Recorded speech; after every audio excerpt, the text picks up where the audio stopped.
Good afternoon, and thank you for joining us for our export compliance at UNC panel discussion. So with that, I'm going to go ahead and turn it over to our presenters. Thank you, and welcome everyone. We're so excited that you're here to talk with us a little bit today about export controls. I'm Quentin Johnson. I'm the Chief Compliance Officer here at UNC Chapel Hill and our Export Control Officer.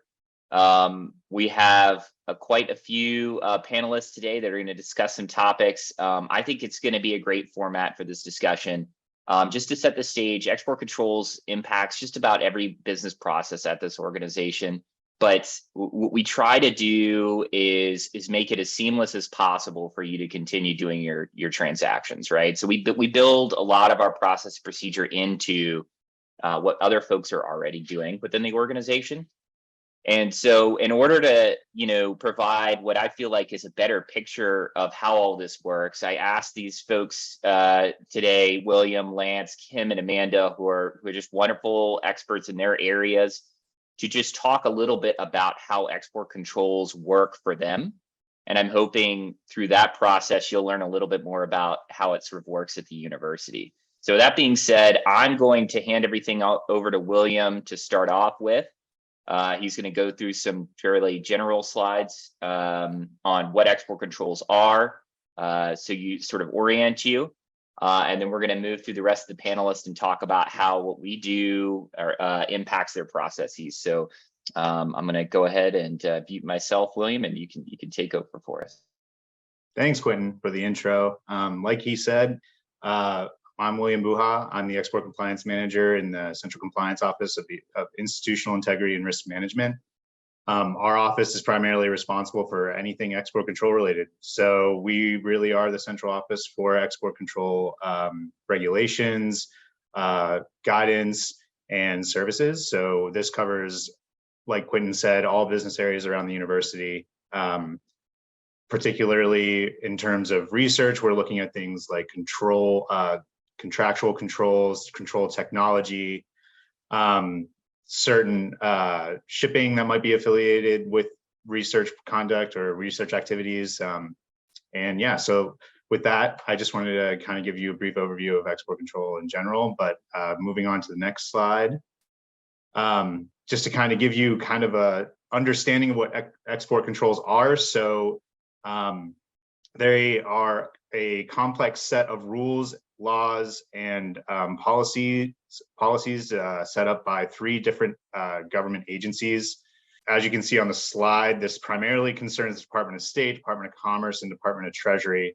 So there are bodies of regulations that are set up under those 3 federal agencies, and there are sub-departments under each agency as well that handle regulations pertaining to export controls. So the Department of Commerce controls what's known as dual use items, and these are found under what's known as the Export Administration Regulations, or the EAR. And these are really almost any item from your iPhone to controlled pathogens to certain rocket fuels and rocket propulsion systems and software. So it really covers the gambit of pretty much anything that you could think of. The ITAR under the Department of State covers primarily what's known as defense articles and defense services. So anything that you would think of that might have a military application or military use is primarily controlled under what's known as the ITAR. And then under the Department of Treasury, that's the agency that primarily controls things like sanctions regulations. So as you probably have all heard in the news lately, especially sanctions having to do with Russia, China, and there are also 4 primary countries that are what's known as comprehensively sanctioned. I mean, those are Iran, Cuba, Syria, and North Korea. And so the Department of Treasury will handle those sanctions, and those cover not only countries per se, but also entities and people as well. So really based off all these agencies, export controls are not only controlling technology, but also the actual destinations of where things might be exported to. In terms of research, we're looking at things like what's known as deemed exports. So any sort of research that's going on at the university with export controlled technology or software could be covered under what's known as a deemed export. So we look at, like I said, a lot of different business processes around the university. In terms of research, we are looking heavily at what's known as deemed exports and things that are happening not only internationally, but domestically as well. So with that said, just kind of giving you a brief overview, I'll go to the next slide, which kind of goes over the areas that primarily make up our export control program. And just for reference, the export compliance program can really be summarized best not only through presentations like this, but also on our website. We have our export compliance manual. So if you ever have questions and you can't get a hold of us right away, feel free to go and look at the manual. Like I said, it's on our website. It's a PDF link, and you can just read through it or find anything pertinent that you might think is helpful, and then still continue to reach out to us. I just wanted to mention that. So just to give you a brief overview of our export compliance program, like I said, we're covering a ton of different units around the university. We are the Central Export Compliance Office. So we're looking at things like all foreign travel, foreign visitors, anything that can not only be shipped out of the country, but also taken with people on, say, a plane, hand carrying items out of the country. And in terms of things like research, like I said, we're looking at typically deemed exports, as well as contractual restrictions that a lot of other panelists we have here are going to go over these things as well. I just wanted to mention them in brief for our compliance program. So deemed exports can happen not only based off of what people are doing here under a research project, but they are heavily impacted by certain contractual restrictions that I believe Lance will go over with you in a bit. So yeah, just wanted to give you kind of a brief overview of the areas we touch. I think we're sharing these slides. So the slides themselves have links to portions of our website. And not only does our export compliance manual have all this information, but our website has it as well. So I just wanted to kind of break that down for you and give you helpful references so that you have some sort of reference point and that you don't feel like you need to go through all these export control regulations alone. Again, just want to continue reiterating to always reach out to us if you have any questions. And going on to the next slide, I just want to kind of walk you through what we're looking for when we're looking at export control regulations. So it covers all sorts of technology, like I said, all sorts of research activity and just general international activity as well. So to kind of help condense that, I wanted to just provide you with a brief slide and give you an example of general, very basic information that we're going to ask you anytime you come to us with questions. So really we're looking at who's the item being exported to, or software, what the technology or software actually is, not only who, but where, why. So this question typically looks at things like end use or an end user. And then we're also looking at how the technology is being transported. So this is the basic set of questions that we will almost always ask anytime someone comes to us with a question concerning export controls. And I just wanted to kind of break that down for you just to give you, if you don't give us this information, we're going to come back to you and ask it anyways. So just feel free to come to us anytime you have a question, but just so that you know what we're looking for, this is the general minimum amount of information that we're going to look for. And going on to the next slide, that's pretty much it. I just, again, continuing to reiterate, please always come and ask us questions. That's our email address. You can always reach us by phone as well. And always feel free to refer to our webpage too. So yeah, with that, I'll leave it to Lance to cover research and export control concerns and research specifically, and more generally and more specifically. So Lance, if you want to take it away. Sure. Thank you, William. Good afternoon, everybody. I'm Lance Underwood, and I'm Assistant Director of Research Administration in the Office of Sponsor Programs. And today I'm going to speak a little bit about fundamental research and the relationship with export control.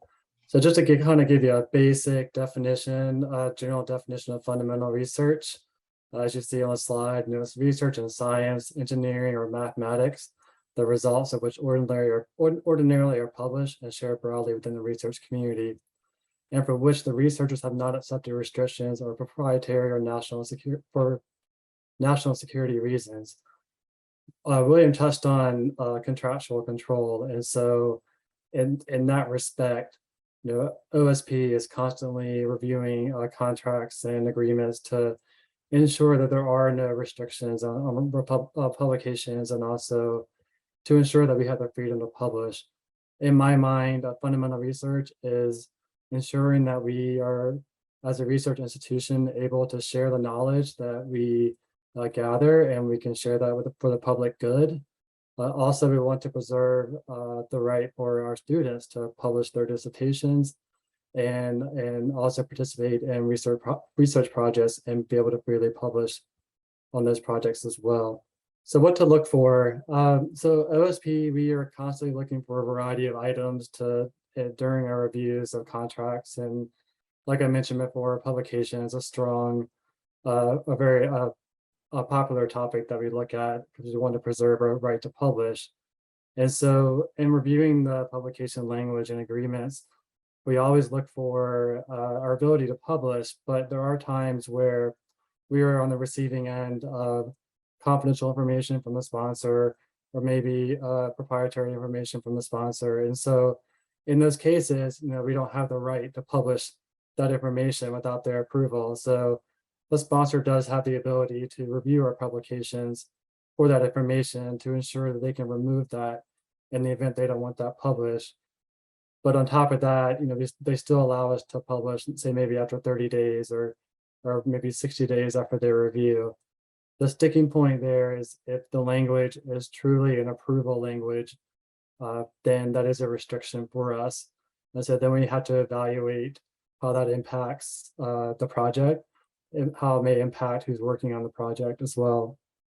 Another area that we look at are data security requirements.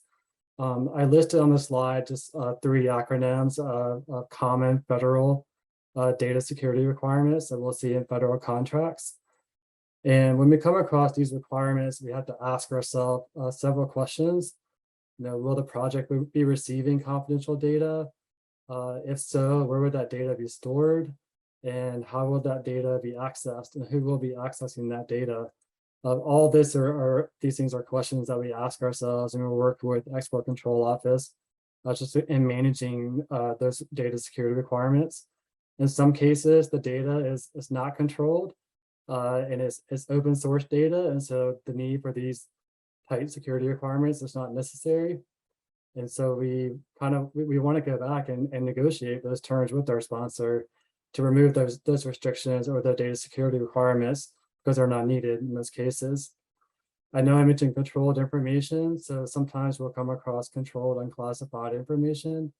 So this is something that we'll typically see from the Department of Defense, where they will send us information for the project that is controlled. And on top of that, they will include data security requirements. So again, we have to manage that and see how we can put into place internal controls to keep that data secure and ensure the appropriate personnel have access to that data. Other things that we look for are references to ITAR and EAR, which William mentioned earlier. And then sometimes we come across clauses that have restrictions on foreign nationals. And that could be the hiring of foreign nationals or having foreign nationals work on a particular project. Again, there we have to evaluate the scope of work, see what type of data is involved with the project, and make an evaluation there on how to move forward. And then William also touched on comprehensive sanctions. So I've listed here the countries that he mentioned, and also mentioned a few regions of the Ukraine as well. So just to kind of cap it up, general awareness I like for people to kind of leave with is be aware of specific contract clauses that restrict the dissemination of information, be aware of terms that limit access to data. And when we come across those limitations in our contracts, be aware of the scope of work and project personnel. And also sponsor type plays a role. Department of Defense will usually have more stringent terms and conditions than say NIH. And if you have any questions at all about any of this information, please feel free to reach out to me or contact your OSP sponsored project specialist or your OSP contracting officer. And especially if you're reviewing a sponsor solicitation at proposal time, because that's the best time to capture any potential restrictions so that we can start evaluating the impact down the line. And so here on this slide, I've just provided an example of some problematic federal contract clauses, which are FAR clauses. And some of these clauses will be sponsor specific. So if it's a DFAR, it's related to the Department of Defense. And actually the list here is just a few of the problematic clauses. There are others, but I just listed here the most popular ones that we've come across. And the 7,000 clause, the first clause, but the DFAR 7,000 clause, is one that I see the most, just because we have a lot of awards with Department of Defense. And that's a true publication restriction. And the nice thing about this clause is that when we do receive it, if we can deem our scope of work as fundamental research and that we're not receiving controlled information, then we can negotiate with DoD and go back and request that they remove this clause or at least acknowledge the fact that it is fundamental research. And if they can acknowledge that and put that in writing, then we can keep the clause in our contract and move forward with the research. That is all I have, and I will turn it over to Amanda, I think. Okay, thank you. My name is Amanda Craig, and I'm the interim biosafety officer here at UNC. I know this is mainly about export controls, but I did just want to go over some general shipping information for shipping biological materials. So it's important to remember that any shipments that we send or receive are regulated by the Department of Transportation, and if any of them are being shipped, then that's regulated by IATA. And it is important that everybody gets shipping training if you're handling packaging or signing any type of documentation regarding any of the packages being shipped. And so we want to make sure that these are all packaged safely, and so that it'll protect the people, animals, and the environment if there's to be any type of accident, spill, release, anything like that. So it's really important that we label everything properly so the carrier knows what they're transporting, and then what to do if something is released outside of the packaging. So we do have this UNC shipping training here at this link, and I can share this with others after as well if you need it. But really important thing to remember, especially for administrators, if your name is going anywhere on that package, you need to have this shipping training. So say the lab packs the shipment, but then you're signing the FedEx bill or the airway bill, things like that. We need to have your training done as well. This is actually something that the Department of Transportation kind of dinged us on. We had an inspection last year, and that was one of the items that they brought up. So we just want to make sure that everyone's getting that. We do have a shipping manual. It has a lot of great resources in there, a lot of different materials for how to package the shipments. So if anyone ever has any questions about that, you can always reference that as well. And of course, if you have any questions, you can always contact us at the Biosafety Office. So it's important to remember that there are other regulating agencies. So again, I know this is about exports, but I did just want to mention that the CDC does have an import program as well. So if you're importing any type of infectious biological agents, substances, or vectors of human disease into the United States from any other countries, you may be required to get a CDC import permit. I know we are a school of global public health, and we do have research going on in other countries. So it's really important that we get this documentation. So if anyone ever needs any help filling out this form or questioning if you need it or not, you can always just contact us. Another one to be aware of is USDA and APHIS. So they regulate anything that could cause disease in livestock or poultry.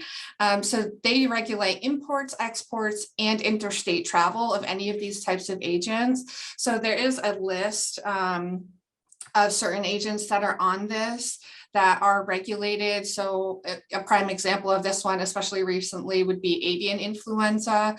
I know we're experiencing this across the country and the globe. And so if you're shipping any of those virus stocks or anything like that, you may be required to have one of these permits. So again, the website can be a little bit confusing, and it can be difficult to fill out these permits. So we've done several of these. If anyone needs help with those, just let us know. And select agent shipments. There's not a lot of people on campus that have any of these agents. There's only one lab in particular that I'm aware of that has these, but if anyone is to ever work with these, they wanted to receive any, we would have to look at this, and this requires specific information and forms for the Division of Select Agents and Toxins and the CDC. So we would have to walk you through that process and get approval for that. And this kind of goes back to the select agents as well, but there's also items which are called dual use of research concern. These again are not worked with on this campus very much. There's actually only 2 items on this list that I'm aware of that we have on this campus. And so these are a little bit tricky because they're only considered dual use if you have this agent on the left-hand side, and then you're going to do one of these things on the right-hand side. So say you have avian influenza and you're trying to enhance the harmful consequences to study it to see what it would do. That would require IBC approval, and there's a lot more documentation that needs to go with that. Again, not much of this going on here at our campus, but if anyone does plan to work with this in the future, just let us know and we'll help you get the documentation for that as well. And I believe that's it for me. So I'll turn it over to the next person, Kim. Hey, thanks, Amanda. Hi, everyone. My name is Kim Preeby. I use she, her pronouns. I am the Associate Director for Global Travel. This is a new enterprise level risk management position situated within UNC Global. My role is essentially to help support global activity across campus, especially as we're beginning to open up travel. We hope in this next phase of the pandemic. My role is to be looking at health, safety, and security risks associated with international travel, and then try to mitigate and manage those risks through the development of and implementation of policies and procedures. And those are policies and procedures for faculty and staff, postdocs, as well as students. So again, an enterprise level position. I am here and my position is here to help facilitate global travel because we believe it is central to the mission of the university, and it is a strategic priority to globalize. So I just want to make sure that you all know that I'm here to be a resource, and hopefully we'll be able to help facilitating the increase in travel as we go forward. I want to start off by just stating, for those who don't know the obvious, that the guidance from the UNC System Office that was issued last June 21 has not changed. So that does mean that there is still, the System Office is still restricting international travel. The policy does, however, leave room for us to commence travel where it is essential to the academic research mission of the institution or other essential university business. And there does exist a process by which university personnel can seek approval for this exception to travel internationally, provided that the university personnel follow the latest CDC guidance on international travel. And that's how the UNC System Office guidance is worded. So the chancellor and the provost have delegated authority for most reviews for travel requests to the office of the vice provost for global affairs, where I'm working. And any travel to destinations impacted or subjected to sanctions, of course, related to export control, your travel requests that go into concur eventually will ping our colleagues here in export control so that they can pick up and do their piece of the work here. Currently, there are 3 pathways to university-affiliated international travel, and we are hoping again that there will be some change to that in the near future, but currently exists that there are these 3 pathways. One is the travel exception process for faculty, staff, and postdocs. That is managed directly through the OBPGA website and global travel email account. There is a separate travel exception process for graduate students that's managed through Razor. And then the undergraduate travel that is part of a study abroad program. Independent undergraduate travel is currently not permitted at this time. As far as the travel exception review process goes, for faculty, staff, and postdocs, those requests are first being reviewed and recommended for approval by the dean or whomever is the designated senior administrator. And they are being asked to determine whether the benefits to UNC outweigh the risks currently associated with international travel. Then that goes through our process in OBPGA, where our Vice Provost for Global Affairs and Chief Global Officer Barbara Stevenson has delegated authority for these approvals. And we've really worked hard to streamline the process as much as possible, but while also still ensuring that the traveler is informed of the risks associated with travel and how to mitigate those risks. In most cases, we want you to know that we can really easily approve travel requests if they are to lower risk countries, essentially where the Department of State and CDC advisory levels are at a level 1 or 2, and also where the traveler has clearly identified how they plan to mitigate their risks, and that they have some support or means, financial means, to extend their stay abroad in the unfortunate situation where they may become ill and have to delay their return to the US. Once approved, those staff approvals, the faculty and staff should be uploading that email approval to Concur, so that then OBPGA can clear you in Concur, and you can then move forward in the process of securing your travel. Also, you are uploading your email and sending that to Janet Hernke so that she can then enroll you in the GeoBlue International Health Insurance Policy. For grad students, it's a very slightly different process, and I don't want to belabor that point, but it is important to know that there is a process for the grad students who are traveling on perhaps faculty research. And so it is important to direct the students to the process that's outlined in RAISER. I wanted to show the travel exception request form and highlight a point or two, because we are seeing that there are some issues, or people aren't quite understanding what to be doing when requesting travel via this process. So you'll see here on the left-hand side is an image of the form, and we are asking that travelers are looking up the Department of State and CDC advisory levels and citing the risks described in each of these. And what really is important to note is that there are 2 CDC advisory levels, and I've highlighted that on the right-hand side of this screen. This is Germany as an example. When you search the destinations, and we provide the links on the form to take you to the destination site for CDC. When you look up a destination, it's going to provide to you the COVID-19 travel advisory, the travel health notice, the THN, and it's also going to provide you the CDC advisory level for the overall for the country, or possibly the region. In this situation with Germany, you can see that there's a level 3 COVID high advisory for Germany, and then there is not a Germany specific THN or travel health notice, but you will see that there is a worldwide or regional advisory issued that is impacting Germany, and that's monkeypox. So that also comes up under the CDC advisories. And we are wanting you to, the traveler, to be citing all the various risks associated with travel, including such as an example here as monkeypox or dengue or Zika.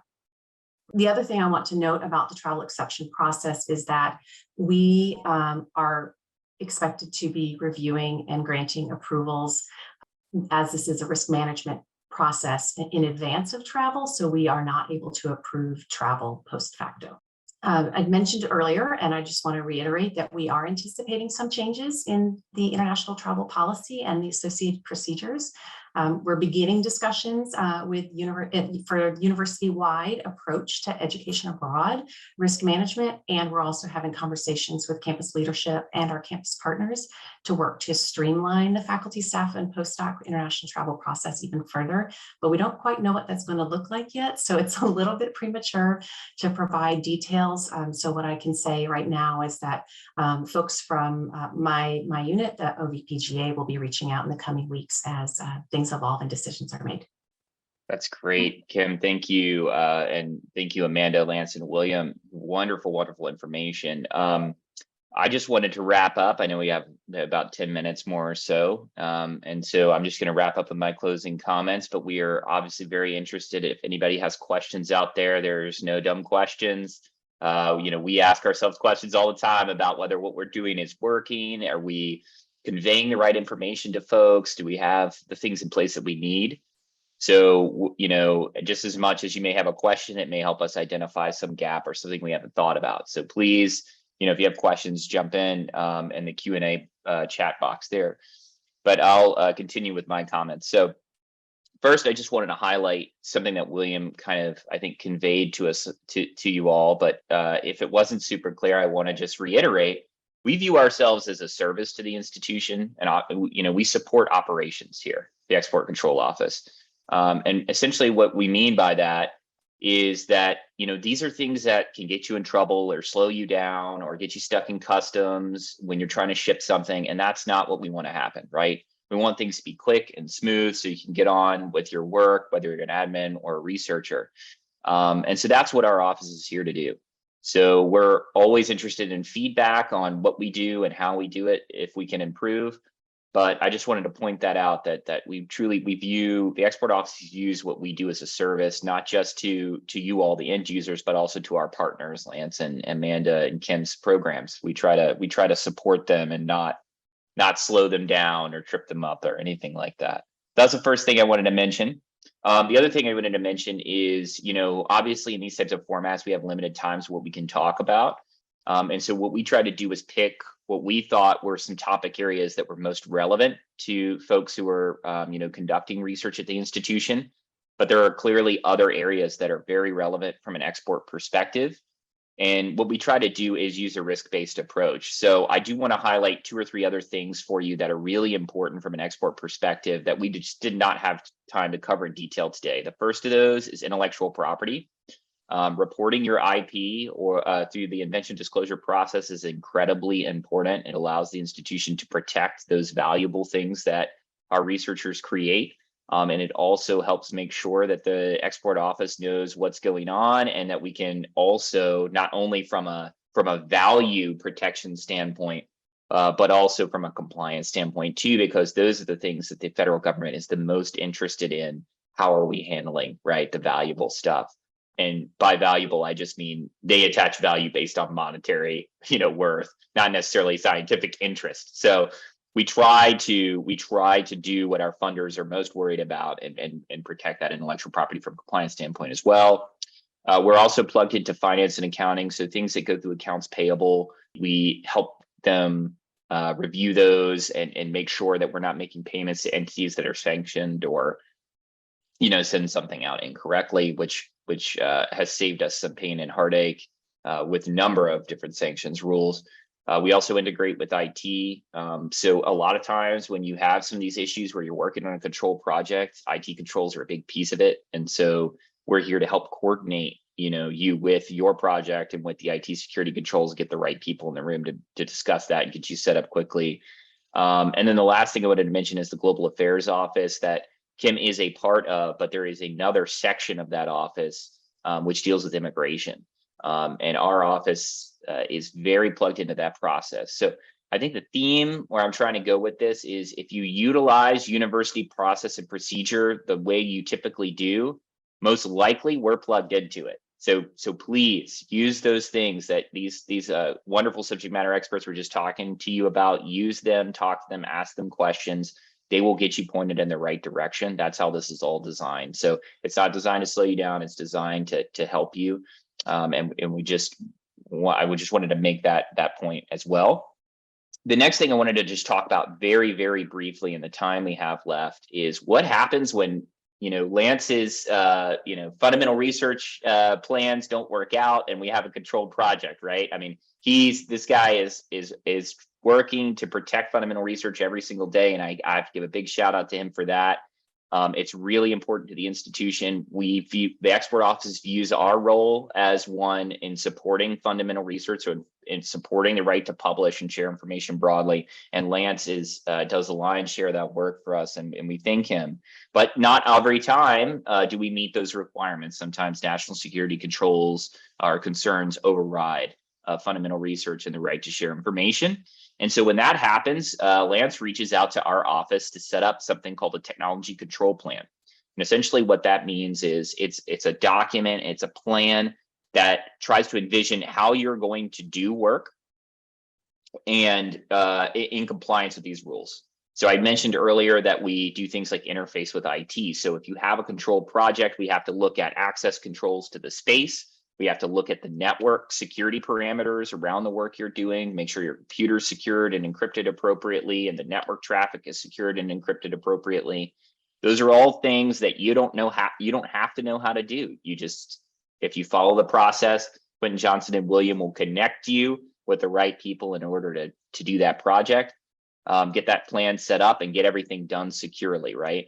And then the other piece of that is sometimes we have to ask for special permission. If you want to ship a controlled pathogen to another country, it's not impossible to do. We just have to go to the federal government and ask them for something called a license to do that. So anytime the export office tells you, oh, we have to put a pause on this and we have to evaluate whether we need a license or whether there are additional export concerns, that's all we're looking at. Do we need to request special permission from the federal government? The key bits of information to know about that is it takes time. It's not just that it takes time for us to organize all the materials, because in order to request a license, you have to make a good argument to the federal government as to why they should make it a policy exemption just for you, just for UNC Chapel Hill, right? So we have to like do a really good job explaining why this research is valuable or why this activity is going to further some sponsored project we're on. So that takes time, but not a lot. We can usually do that in a few days. William and I and the researcher and the administrative staff can get together and kind of figure that out. What really takes time is when we send the license off to get approval from the federal government, it bounces. It's called something called interagency review, which basically means the federal government, everybody is curious about what you're doing. So it's Department of Homeland Security, the State Department, Commerce Department, they all get their hands in the pie, so to speak. And so that takes a lot of time. Depending on the level of complexity of the transaction, those intergovernment reviews can take months. You know, they could take weeks, but all the way up to like 6 months sometimes, depending on the nature of the transaction. Like if you want to ship something to Iran, plan for 6 months.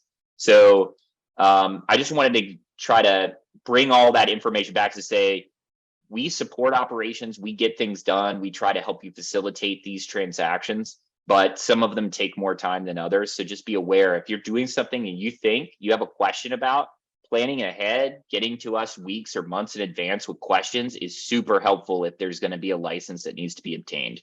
So that's just the other thing to consider. And again, it's not our timeline, it's the federal government's timeline. We do what we can. We know a few folks over there in Commerce and in the Treasury Department, and sometimes we can send them emails, but we don't know everyone. And sometimes things just take time. So with that, I just want to say again, thank you to all the subject matter experts. Again, Lance, Amanda, William, and Kim, you guys are great. I think you did a wonderful job, and thank you for everyone for attending. Please don't be a stranger. Reach out to us if you have any questions or concerns. And here we got an anonymous attendee, smart. So really anything that goes out of the country has to be reviewed by export. That is a really good point to make. Our shipping processes at this organization are very decentralized. So everything I talked about, you know, go through this process, and we'll get caught. The one kind of exception to that is international shipping, because we have lots of accounts, like I think thousands of shipping accounts under UNC Chapel Hill name with FedEx, and we use other carriers too. And, you know, we partner closely with Amanda's group to, you know, give dangerous good, like append some dangerous goods shipping training with some export controls information and that sort of thing. But we really do rely on you to tell us, hey, I'm shipping this thing out of the country. And frankly, that's one of the higher risks for us, because we do a lot of biomedical research, and the US federal government has fined universities in the past. So they fine people. If you do it intentionally, they can actually, there are criminal penalties as well. So we don't even want to get into that realm. We're never going to do something intentionally. But it's good to ask questions, right? And we'll try to get things processed for you as quickly as possible. It doesn't take us that long. Amanda is key in any kind of shipping process, and anything that's going international, you should definitely talk to the export office as well. So thank you for that question. That was a really, really good one. All right, I think that was the only question we had. So I'm going to turn it back over to Samantha. And again, thank you, everyone. We really appreciate your time.